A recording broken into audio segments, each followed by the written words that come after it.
Well, we are finally set to hear from Vice President Kamala Harris later today. She'll be speaking at her alma mater, Howard University, where people waited for hours and then had to leave because she didn't show up last night. Anyway, she's talking today at 4 p.m. Eastern, Howard University. As of now, Kamala Harris still has not publicly conceded or made remarks after losing to Donald Trump. We have not confirmed if that concession phone call has happened yet, but we were told it's coming. Her fellow Democrats are already starting to play the blame game. Peter Ducey is live outside the White House. Peter.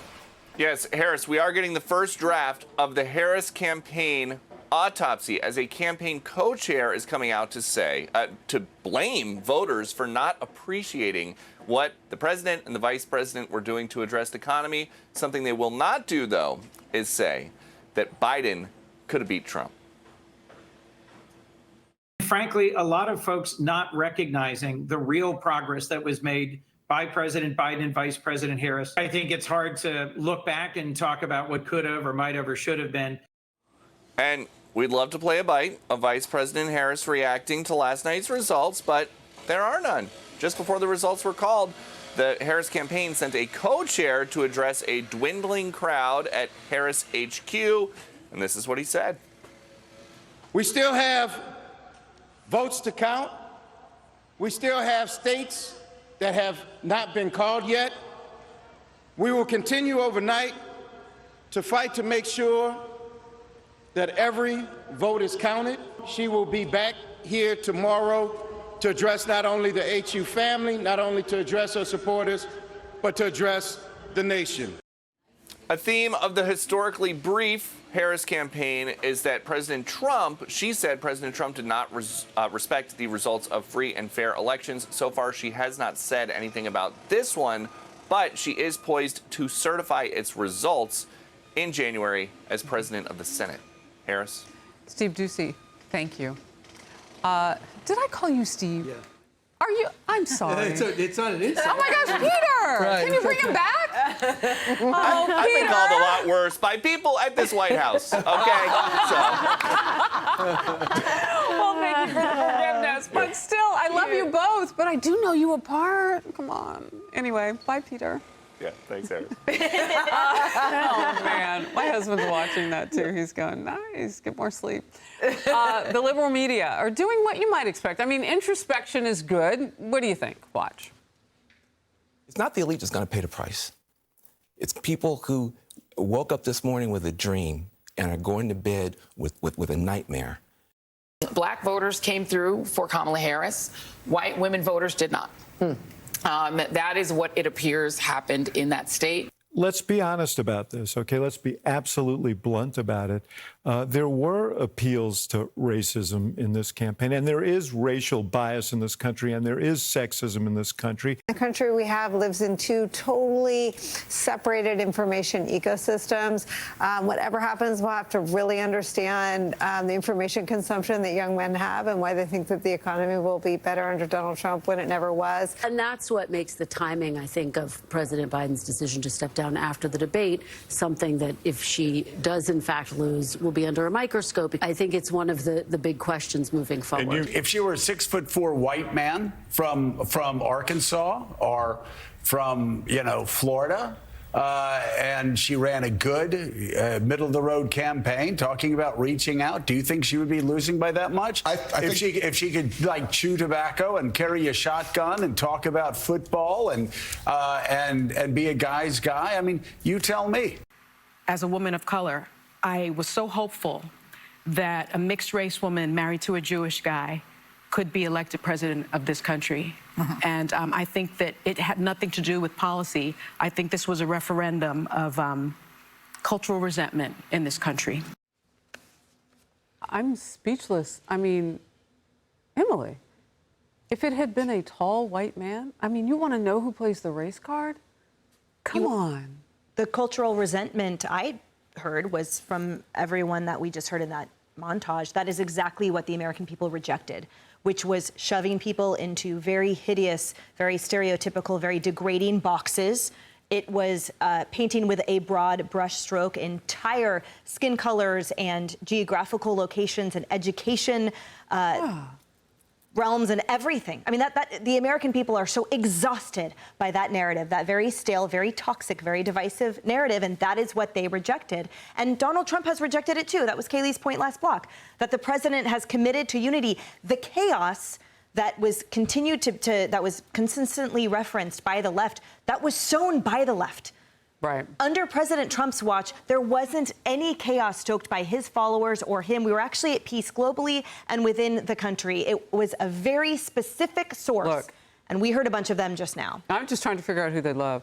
They don't want the 6'4" white man from Arkansas. They're mad that I guess that's what it would have taken for her to win. Sorry that we talked football. They made black men angry, Latino men. Like, who do they love?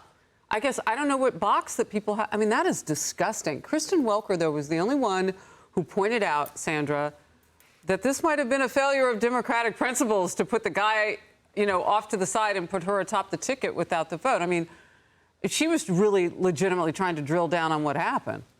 I think you have to immediately point out that the data speaks for itself. There was a sizable shift in the minority vote, Hispanics, blacks, away from Democrats towards the Republican candidate for the White House. I mean, that's showing up in all the data. I don't care where you look. But what I heard there was the media telling American voters, you are wrong. If you voted for Trump, you're wrong. You are not capable of thinking for yourself, is what I heard there.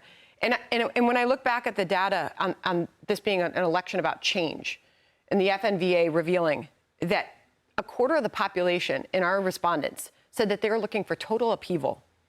More than half said they want substantial change. You're talking about 82% of American voters who don't like the way things are going right now. In fact, when we asked them about the direction of the country, voters said 70% of them said we're on the wrong track. And that was the media saying, you didn't get this right. And that is where they have to look back. If they're going to try to correct course for their party, they have to look back at that message that they're putting out to voters who clearly were feeling differently than they were able to identify during this election cycle. Well, and that is so beautifully put, too, because that's what Kamala Harris and Joe Biden did about the economy. Bidenomics is great. We don't care what you're feeling. You're not even feeling that. You're imagining it. Mm-hmm. Yeah. Brian? I just don't think they understand. Trump won. You don't have to lose, but Trump won it. They liked Trump. They liked his attitude, his strength. They liked the persona the persona out in the world stage. There's a reason why he's averaging 30,000 people on live events. They don't come there because they're bored. People really like the guy. He got more popular votes. He got more electoral votes. His crowds grew and his popularity grew. The policies are apparent and transparent. You don't have to put down the country because you don't like the results. Trump won. It's like blaming the refs after you lost 50-0. Wait a second. The refs might not have been great, but you didn't compete. Your candidate was bad, who's in the White House. Your vice president was bad when she was working for the guy with 32% approval rating. And then you put her out there and expected to have short-term memory loss and expected that she was not an effective leader in California or in Washington. So they like the other guy. I'm sorry. You don't have to put down the country. Yeah. Kaylee?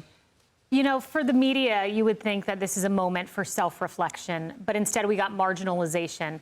The worst comments that were made were not what we played. Listen to the worst comment made by Joe Scarborough. A lot of Hispanic voters have a problem with black candidates.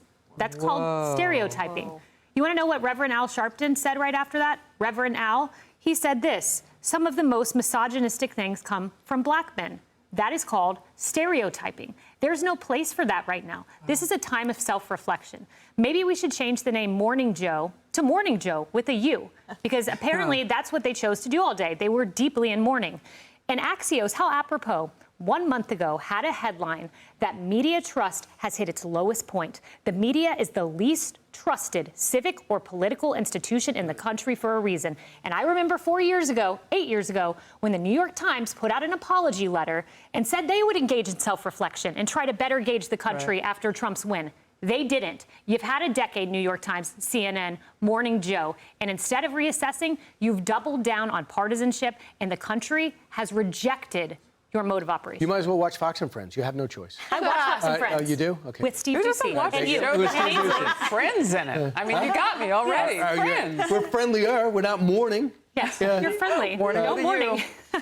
Hey everyone, I'm Emily Campagno. Catch me and my co-hosts Harris Faulkner and Kaylee McEnany on Outnumbered every weekday at 12 p.m. Eastern, or set your DVR. Also, don't forget to subscribe to the Fox News YouTube page for daily highlights.